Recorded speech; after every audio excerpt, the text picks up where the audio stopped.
నీ కడుపులో బిడ్డను చంపుకున్నంత శిక్ష దాంతో సమానం కాదు. ఈశ్వర్ని అన్యాయంగా చేసి రోడ్డు మీద వదిలేసినంత శిక్ష కాదు. నీకు ఇంకా పడవలసినటువంటి శిక్ష చాలా బాకీ ఉంది. ఇదైతే మాత్రం నీకు చెప్పాలనుకున్నానమ్మా. ఎవరూ కూడా, మేమే కాదు, ఈ ప్రోగ్రాం చూసేటటువంటి లక్షలాది మంది ప్రేక్షకులు ఎవరూ కూడా నీ తరపున ఒక్కరు కూడా నిలబడి అయ్యో పాపం అనేటటువంటి పదం ఎవరు అంటారని నేను అనుకోవట్లే. నీకు పిచ్చి అనే పదం కూడా నేను వాడను. ఎందుకంటే అలా అనుకుంటే కనుక పాపం ఆ బాధతో ఉండేటటువంటి వాళ్ళని చాలామందిని అన్యాయం చేసిన వాళ్ళు. ఇది ఒక భయంకరమైనటువంటి వ్యక్తిత్వపరమైనటువంటి లోపం. ఈశ్వర్ ఎంట్రీ ఇస్తే కనుక మళ్ళీ ఈశ్వర్ జీవితంలో వస్తావు, మళ్ళీ ఫేస్బుక్లో పరిచయం వస్తుంది, మళ్ళీ ఇంకో కాంటాక్ట్ పెరుగుతుంది, మళ్ళీ ప్రెగ్నెన్సీ రావచ్చు, మళ్ళీ బిడ్డను చంపేయచ్చు. ఈ సైకిల్ అయితే కంటిన్యూ అవుతుంది. ఎందుకంటే నీ లోపల ఆవగింజంత అసలు సిసలైనటువంటి మార్పు రాలేదు, కన్ఫర్మ్.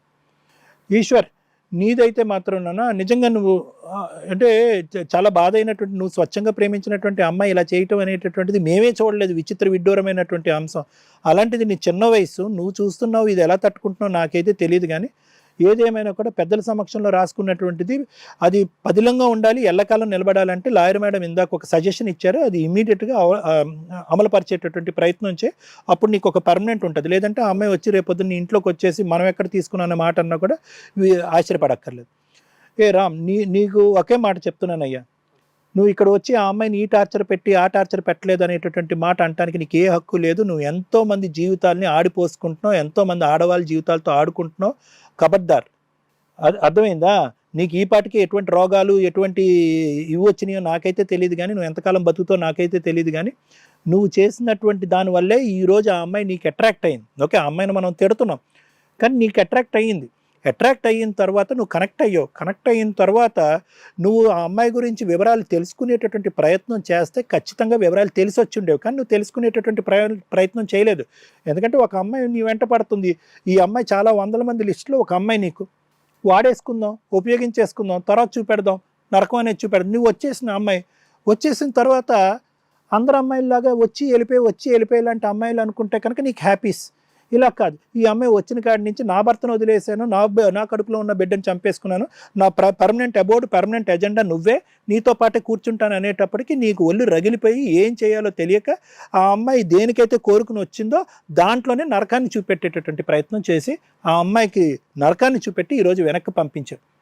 ఆ పిచ్చి మొహం ఏంటంటే కనుక నువ్వే భర్త అనుకుని, నువ్వే జీవితం అనుకుని చెప్పి సర్వనాశనానికి గురై నీ వెంట పడుతుంది. అలాంటి ఆడవాళ్ళు ఎంత తప్పు చేస్తున్నారో నీలాంటి మగవాళ్ళు కూడా అంతే స్థాయిలో తప్పులు చేస్తున్నారు. ఎప్పటికైనా నీ ప్రవర్తన మార్చుకో. లేదంటే ఏదో ఇలాంటి ఆడది వచ్చేసి నువ్వెందుకురా నన్ను పెళ్లి చేసుకో అని చెప్పి కాలు చేయి తీసేసింది అనుకో, అంతే జీవోత్సవంలాగా ఎక్కడో పడిపోతావు, లేదంటే ఏదో అంటు రోగాల వల్ల చచ్చిపోతావు ఏ నడి రోడ్డు మీద. ఎప్పటికైనా మారు. అర్థమైందా? Thank you sir. Madam, social media ద్వారా పండంటి కాపురం ఎండిపోయింది ఎవరన్నా ఉంటే వీళ్ళ కేసు ఒక ఎగ్జాంపుల్ అండి. ఎందుకంటే సోషల్ మీడియాలో పరిచయాలు అనేవి 99% ఫెయిల్ అయినవే ఉన్నాయి. అట్రాక్ట్ అయిపోయి వాళ్ళు ఎవరో తెలియదు, వాళ్ళ బ్యాక్గ్రౌండ్లు ఏంటో తెలియదు. ఒకవేళ అలా ఎవరన్నా పరిచయాలు పెట్టుకొని ఉంటే ఆ ఫోనుల్లో ముందే మాట్లాడుకోండి, పెళ్లి కోసం పరిచయం పెట్టుకుంటున్నారా, శారీరక సుఖం కోసం పరిచయాలు పెట్టుకుంటున్నారా అని. ఈమె దృష్టిలోనేమో పెళ్ళి, ఆయన దృష్టిలోనేమో నా దగ్గర రెగ్యులర్గా చాలామంది అమ్మాయిలు వస్తారండి, వాళ్ళు ఆ టైపు వాళ్ళే వస్తారు, మంచి అమ్మాయిలు కాదు, డబ్బు కోసం వచ్చే అమ్మాయిలు, అట్లాంటి అమ్మాయి అనుకొని నేను రప్పించుకున్నాను, అమ్మాయికి పెళ్ళయిన సంగతి కూడా నాకు తెలియదు అని. అమ్మ పెళ్ళయిందని చెప్పావా లేదా అని అడిగితే చెప్పలేదండి అంటుంది. అదృష్టం ఏంటంటే కొన్ని నిజాలు మాట్లాడింది. కానీ ఆ అమ్మాయి చేసిన తప్పు ఏదైతే ఉందో ఆ తప్పు కనుక కొంచెం ఇంతే ఉండి ఆ అబ్బాయి చేసిన తప్పు కొంచెం ఎక్కువ ఉంటే రియలైజ్ అయిపోయి చేతులు దులిపేసుకొని యువతలకు వచ్చేసేది. ఈవిడ చేసిన తప్పు పీక్స్లో ఉంది, ఈవిడికి ఎదురు 2 monthsలో జరిగిన అన్యాయం కూడా అంతే పీక్స్లో ఉంది. ఈ రెండు హై లెవెల్లో ఉండేసరికి అమ్మగారు చిప్పు దొబ్బిందేమో అని నా డౌట్. అవి క్లియర్గా కనిపిస్తుంది. ఎందుకంటే మనం అడిగిన క్వశ్చన్కి ఆన్సర్ చెప్పట్లా. నేను విక్టిము, నేను స్త్రీ అనే విక్టిమ్ కార్డు వాడుకోవడానికి మ్యాక్సిమం ట్రై చేస్తూ అయిపోయింది. మా ఆయన చాలా మంచోడు, మా ఆయన బంగారు. అమ్మా నాన్న దగ్గరికి వెళ్తే ఎన్ని తప్పులు చేసినా 4 పీకన్నా కడుపులో పెట్టుకుంటారు. అలా వెళ్ళటానికి కూడా ఈవిడ ధైర్యం చేయలేదంటే ఈవిడ ఏ టైప్ ఆఫ్ దారుణమైన పని చేసిందో అక్కడ సొసైటీ వాళ్ళకి అర్థమైంది, సొంత తల్లిదండ్రులకి అర్థమైంది. బక్కరా ఎవడన్నా దొరికాడు అంటే పాప మా పిల్లాడు. ఆ పిల్లాడు ఎందుకు వచ్చాడంటే అదేంటి నాకు డైవర్స్ పేపర్ ఇచ్చేసింది కదా, ఇంకా ఎందుకు వచ్చిందండి అసలు నాకు అమ్మాయికి ఏం సంబంధం. మనోడు ఫోన్ చేస్తే అతను అన్న మాట అదే, కాదు నాన్న ఇలా అంటే మరొకసారి రా అంటే పాపం నిజాయితీగా వచ్చాడు.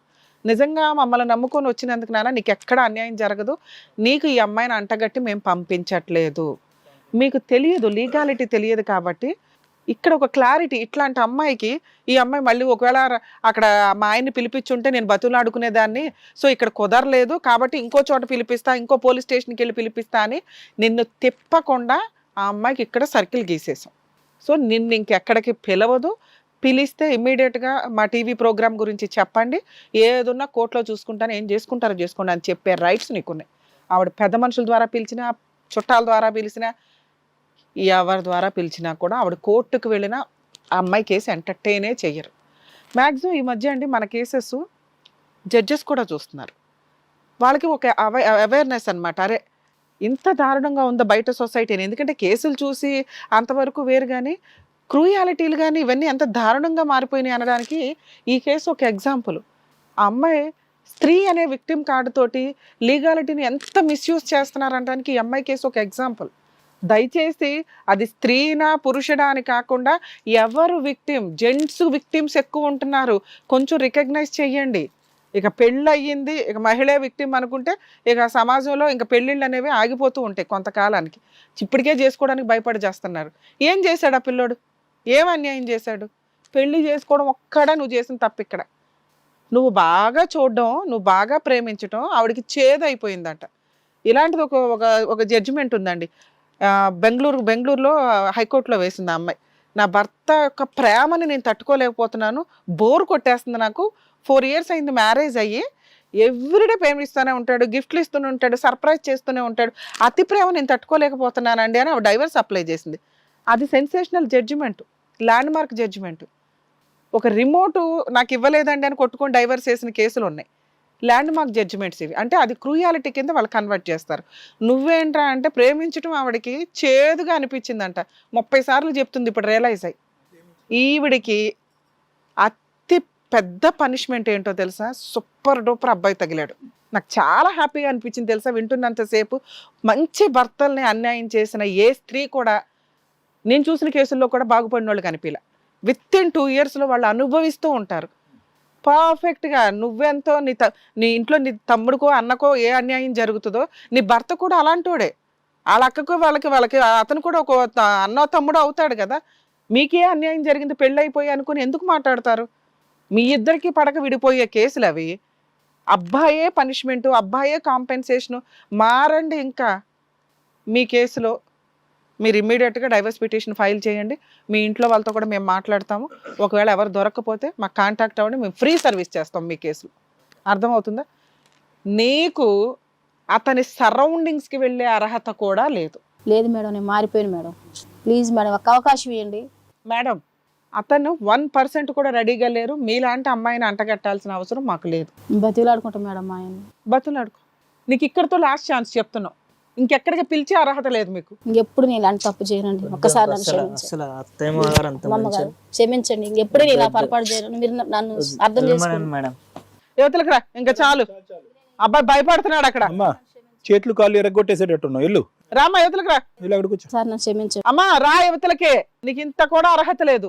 లేదు మేడం, ప్లీజ్ మేడం న్యాయం చేస్తా. అమ్మా నువ్వు ఎవరిని బతులాడాలో చెప్తాం, కూర్చో. మీ ఆయన్ని బతులాడే అర్హత నీకు లేదు. నువ్వు ప్రెగ్నెన్సీ అని కన్ఫర్మ్ అవ్వగానే ఆ 2nd monthలోనే అబార్షన్ చేయించుకున్నావు చూడు, అక్కడే నువ్వు పాతాళంలో పడిపోయిన స్త్రీవి. నీలాంటి వాళ్ళని సొసైటీలో బతకనివ్వాలి, కానీ అలా అద్భుత అవకాశాలు కల్పించడం మా స్టేజ్ మీద అయితే కుదరదు. నానా మీరు వెళ్ళిపోవచ్చమ్మా, కోర్టులో కేసు ఫైల్ చేసుకుని. సార్ అది బెటర్ అండి, అతను లీగల్ గా వెళ్ళిపోవడం బెటర్. అబ్బాయి టక్కుమని వెళ్ళిపోయి ఎంత చిరాగ్గా ఉంది అమ్మాయిని చూస్తే. మనకే అనిపిస్తుందా అట్లా. నీ విషయానికి వస్తే తల్లి, ఎంత పాపాలు చేసావంటే నువ్వు వెంటనే తప్పుని పనిష్మెంట్ చాలా సింపుల్గా 2 monthsలో అనుభవించేసి, మేడం నేను రియలైజ్ అయిపోయానండి, నాకు మళ్ళీ అద్భుత అవకాశాలు కల్పించేయండి అంటే అంత ఫాస్ట్గా ఇవ్వడానికి మేమేమి ఇక్కడ దేవుళ్ళం కాదు. అలా ఇవ్వాల్సి వచ్చినా కొంత టైం తీసుకుంటాం. నీ కేసులో మీరు ఒక 5 years టైం తీసుకోండి. ఏ మగాడు లేకుండా సరౌండింగ్స్లో ఎవరి మాటలకి టెంప్ట్ అవ్వకుండా ఉంటే మంచి భర్త దొరుకుతారు తల్లి. నువ్వు మీ తల్లిదండ్రులను ఒప్పించుకోవడానికి చూడు, వాళ్ళ దగ్గర మాత్రమే ఉండే అర్హత నీకుంది, ఉండాలని అనుకుంటే. మీరు సూసైడ్ అటెంప్ట్ చేసుకుంటామండి, నా భర్త లేకపోతే మేము ఉండలేనండి అని మీరు మమ్మల్ని బ్లాక్మెయిల్ చేస్తే ఊరుకునేదే లేదు. ఈవిడ మీద అయితే మన పోలీస్ స్టేషన్ కంప్లైంట్ ఇవ్వాలి సార్. ఎందుకంటే ఆ అమ్మాయి మాట్లాడే విధానం నాకు కొంచెం డేంజర్గానే అనిపిస్తుంది. ఇక్కడ అక్కడ అన్యాయం అయిపోయింది, అసలు తను అంటగట్టకపోతే ఊరుకొని అన్నట్టు మాట్లాడింది కొన్ని సందర్భాల్లో. అమ్మ నీ మీద మేము పోలీస్ స్టేషన్లో కంప్లైంట్ ఇస్తున్నాం, మీరు మిమ్మల్ని హోమ్లో ఉంచుతారు, మీరు పర్ఫెక్ట్గా అన్ని డెసిషన్స్ తీసుకున్నాక ఆలోచిస్తాం. ఇప్పుడు నీ గురించి మంచి చెడు ఏమీ చెప్పట్లా, ఎందుకంటే నువ్వేం మాట్లాడావు మా ఆడియన్స్కి తెలుసు, ఆల్రెడీ సార్ ఎక్స్ప్లెయిన్ చేశారు మీ క్యారెక్టర్ ఏంటి, మీరు ఎలాంటి వాళ్ళు, ఏం చేస్తే బెటర్ అని. కొంతకాలం గ్యాప్ తీసుకోండి, లేదా అతను బతులాడమంటే బతులాడతాం. నీకు కరెక్ట్ వ్యక్తి అతను మాత్రమే. నువ్వు అతను పెళ్లి చేసుకోవాలని అనుకున్నావు కదా.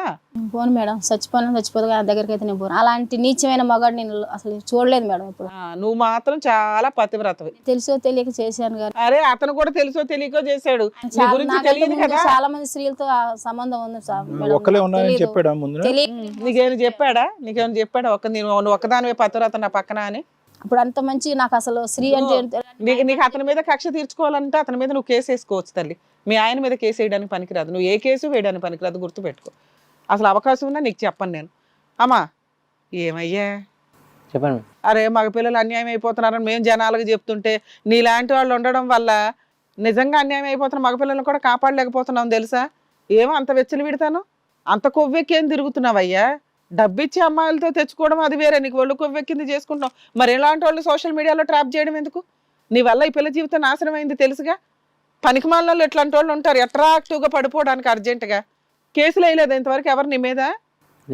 అమ్మా అతని మీద నీకు కేసు వేసుకునే రైట్స్ అయితే ఉన్నాయి. నన్ను పెళ్లి చేసుకుంటాడని మా ఆయన దగ్గర నుంచి నన్ను రప్పించేసి ఫాల్స్ కేసు అంటారు దీన్ని, నిజమైన కేసు కూడా కాదు. నిన్ను కొట్టాడు కదా, కొట్టిన దానికి నువ్వు 2 months నుంచి అతనితో లివిన్లో ఉన్నావు కాబట్టి అతని మీద క్రిమినల్ కేసు వేసే రైట్స్ అయితే నీకున్నాయి. నేను పోను మేడం ఆయన దగ్గరికి. ఆయన మీద వినాలి, మీనమ్మా చెప్పేది, ఏం చేయాలో చెప్తున్నారు. ఆయనతో వెళ్ళి నిన్ను కాపురం చేయమని చెప్పట్లేదు తల్లి. నిన్ను 2 months నుంచి హింసించాడు కదా, మానసికంగా, శారీరకంగా, ఫైనాన్షియల్గా. దానికి అతన్ని మాత్రం పనిష్ చేసే హక్కు నీకు ఉంటుంది. కొంచెం నీ కోపం, బాధ ఇవి తగ్గాలి అంటే మీరు అతని మీద పోలీస్ స్టేషన్ కంప్లైంట్ ఇవ్వండి, మేము మీ మీద ఇస్తాం. మీ మీద ఎందుకు అంటే మీరు సూసైడ్ అటెంప్ట్స్ చేయకుండా, అంతే తప్ప మిమ్మల్ని ఏదో జైల్లో పెట్టమని కాదు. ఎందుకంటే మీ ఆయనే చేయని వదిలిపడేసాడు, మేమెందుకు రిస్క్ తీసుకుంటాం. నువ్వు ఇప్పుడు 3-4 సార్లు ఏమన్నావంటే నేను చావనన్నా చేస్తా మా ఆయన ఇవ్వకపోతే అన్నావు. అలా అనకుండా ఉండడం కోసం మీకు కొంత కౌన్సిలింగ్స్ ఉంటాయి, లేదా హోమ్లో ఉంచుతారు. మీరు ఏదో జాబ్ చేసుకుంటున్నారు కదా, మీకేం జరుగుతుందని మేము రోజు కూర్చొని చూసుకుంటూ ఉండలేం. ఈవిడ మీద అయితే పోలీస్ స్టేషన్లో కంప్లైంట్ ఇస్తామండి, బెటర్ ఆప్షన్. నీకు ఎవరో కత్తిలాంటి అమ్మాయి దొరికిద్ది, ఖచ్చితంగా జైలుకి వెళ్తావు నువ్వైతే. ఇప్పుడు ఈవిడ మేము ఎందుకు బతులాడుతున్నామంటే నేను లాంటి వాళ్ళకి చిన్న పనిష్మెంట్తో అన్నా బయటపడాలి అని.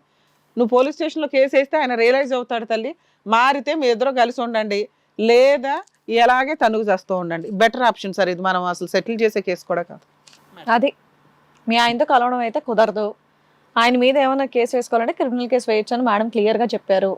కేసు వేసుకో, బయటకు వెళ్ళి చూసుకోండి మీరు. ఇంకా వెళ్ళండి వెళ్ళమ్మా.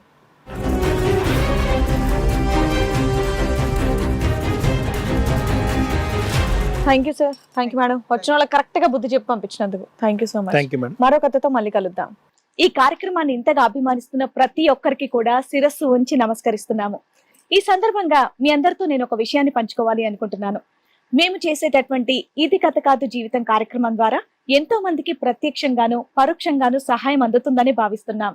ఎక్కడ ఉండి ఇక్కడికి రాలేని ఎంతో మందికి అడ్వకేట్ రమ్య మేడం గారు, సైకియాట్రిస్ట్ డాక్టర్ కళ్యాణ్ చక్రవర్తి గారు ఇచ్చేటటువంటి సూచనల ద్వారా వాళ్ళ జీవితాల్లో ఎలాంటి మార్పులు తెచ్చుకుంటే ఆనందంగా ఉంటారో అలాంటి మార్పులు తెచ్చుకుంటున్నారు. మా ఆశయం ఒకటే, అందరూ బాగుండాలి, అందులో మేము ఉండాలి.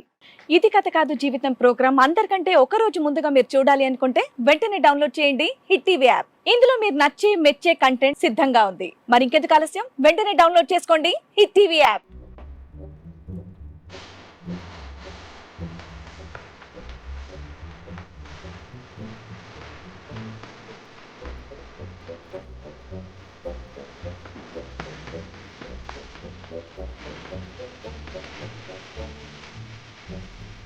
Thank you.